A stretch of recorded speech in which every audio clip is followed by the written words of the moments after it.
The purpose of this lab was to observe and record the motion of a real-life object, analyze its movement in the software tracker, and then create a computational model to simulate the same movement. In this case, the video of a real-life object oscillating on a spring was provided. I found that my computational model only somewhat accurately predicted the real object's movement. Most of the difference is likely due to external forces that were not included in the simulation. I created a model in GrowScript to simulate the motion of an object in the provided video. The object in question was a weight on a spring which was dropped from a resting position and allowed to oscillate. The ball's mass and the spring's length were both given, and from that length I was able to calculate its relaxed length. Since it was dropped from rest, initial velocity is 0 in both x and y dimensions. In coding, I started by defining the properties of the weight.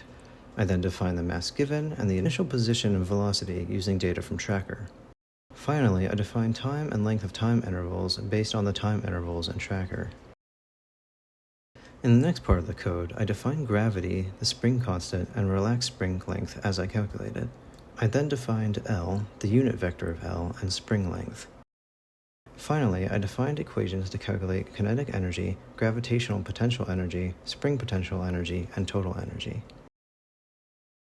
In the final part of the code, in the calculation loop, I first established the time length for the experiment based on the video's length in tracker. I then defined initial energies to update with each run of the loop and wrote equations to calculate net force. Using net force, I wrote code to update the weight's velocity and position with each time interval, and code to update the spring as well. I then wrote code to update energies and calculate the change in energies using the initial energies defined previously. The results of my code were graphed alongside a dataset meant to match the video exactly.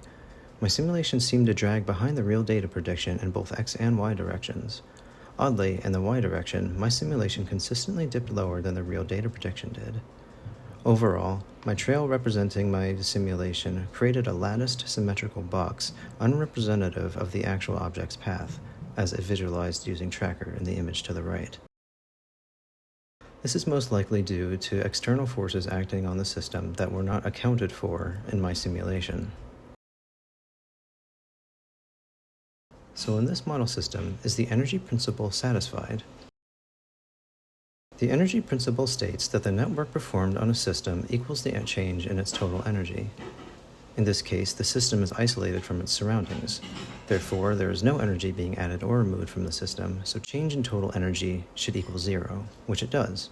Total energy equals kinetic energy plus gravitational potential energy plus spring potential energy.